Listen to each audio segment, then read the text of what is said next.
À 48 heures Gazon Sport Pro, il y a un an, on lançait un régulateur de croissance qui s'appelle Atraxor. Donc première année de commercialisation en 2020, bien évidemment un peu particulière, vu le contexte et la crise sanitaire qu'on a vécue.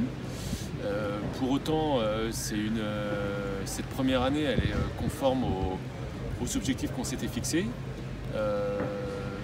Les gens ont bien compris l'intérêt de ce produit-là, avec une utilisation qui s'est faite à la fois en tant que régulateur de croissance pour, on va dire, 30 à 40% des utilisations, et puis une utilisation ciblée sur le pâture annuel pour le reste. Voilà.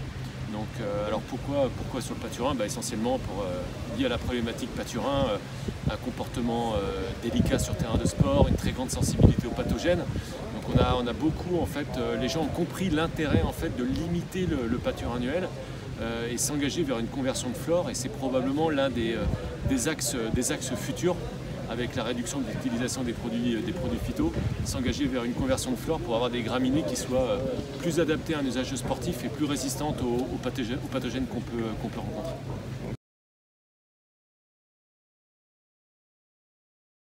Alors en fait, on a vu en fait, il y a eu des très très grandes différences d'un terrain à un autre en termes d'entretien. Je vais mettre les golfs un petit peu à part, parce que alors, les golfs, l'activité commerciale des golfs a été fermée, ce qui a été vraiment dramatique pour eux. Mais par contre, les parcours de golf ont bien conscience que leur première vitrine, c'est la qualité du gazon. Donc ils se sont adaptés en maintenant un effectif en place, et ce qui fait que, comme il n'y avait pas d'utilisation du gazon, les intendants de parcours et leurs équipes ont pu mettre en place un certain nombre d'opérations et de travaux qu'ils n'auraient pas forcément fait dans des conditions normales. Ce qui fait qu'on s'est retrouvé avec des gazons qui étaient d'excellente qualité en règle générale sur les golfs. Sur les terrains de sport, c'était différent, parce que d'une commune à une autre, certaines ont totalement confiné leur personnel. Donc on s'est retrouvé avec des terrains sans aucun entretien, et d'autres au contraire qui ont très vite également compris que c'était une occasion, une très belle opportunité pour aussi mener des travaux conséquents. Donc c'est là où on peut faire des choses qui étaient vraiment intéressantes sur les terrains. Le problème, c'est qu'on s'est retrouvé aussi et c'est la majorité des terrains qui ont eu zéro entretien entre mars à mai, et on se retrouvait avec des terrains au mois de juin, y compris des terrains de 3e division. Je repense à un terrain de 3e division de rugby, Fédéral 1, en clair, où le gazon faisait 30 à 40 cm de haut, ce qui est totalement dramatique. Donc pour remettre un gazon en bon état. Et bon nombre de collectivités disaient: mais non, moi j'ai largement le temps, le terrain il n'est pas joué avant le mois de septembre, à quoi bon ça sert, à quoi bon l'entretenir? Oui, sauf qu'on est sur un être vivant, et si on veut qu'il soit bon en septembre, il y avait énormément de choses à faire et qui n'ont pas été effectuées. Et c'est pour ça qu'on se retrouve aujourd'hui encore en septembre avec des terrains qui sont dans des états qui sont pas bons du tout pour appréhender les prochains mois. Voilà.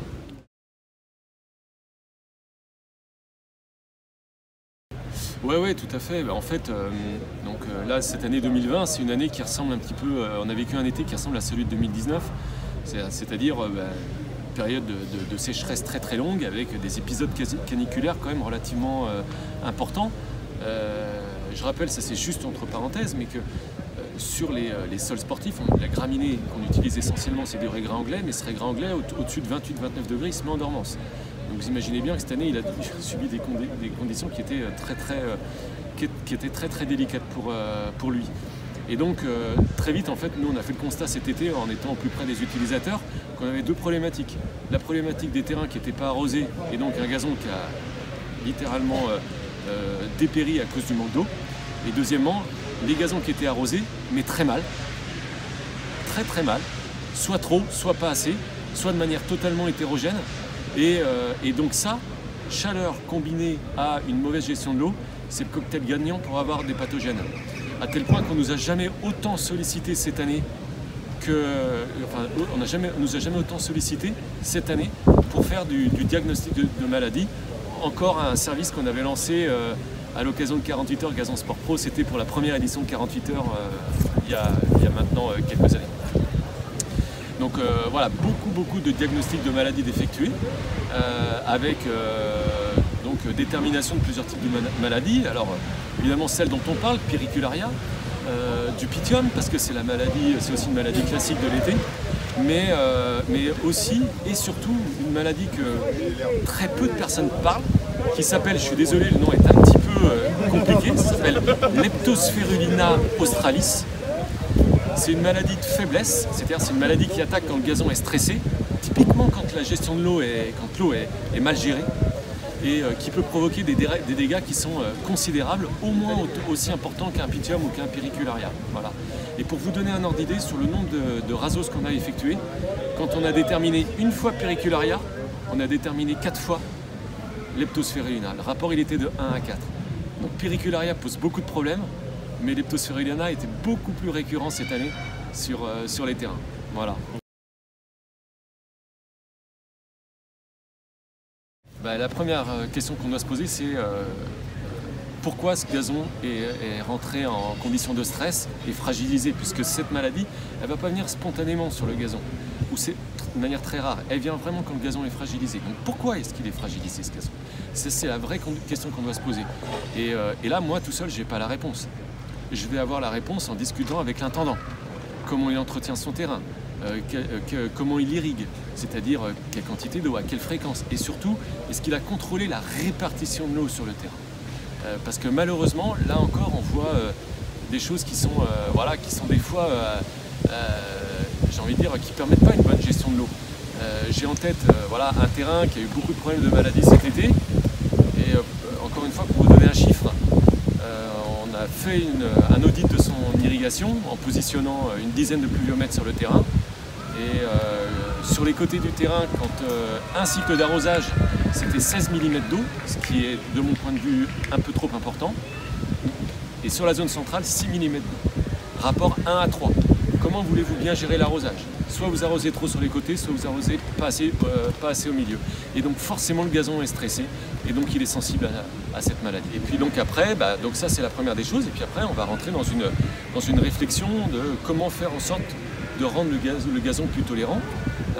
Alors par exemple, je disais le régras anglais 28-29 degrés, il se met en dormance. Bon. Nous on a signé un partenariat avec une société qui s'appelle Isagri pour proposer des stations météo connectées et des sondes pour aller mesurer l'humidité dans le sol. Pourquoi on fait ça? On fait ça parce que grâce à ça on va pouvoir monitorer ce qui se passe sur le terrain. Et donc on va pouvoir anticiper ces épisodes caniculaires.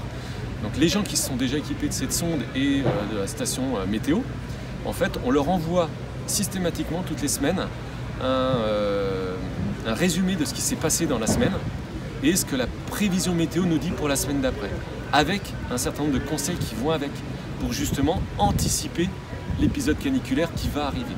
Voilà.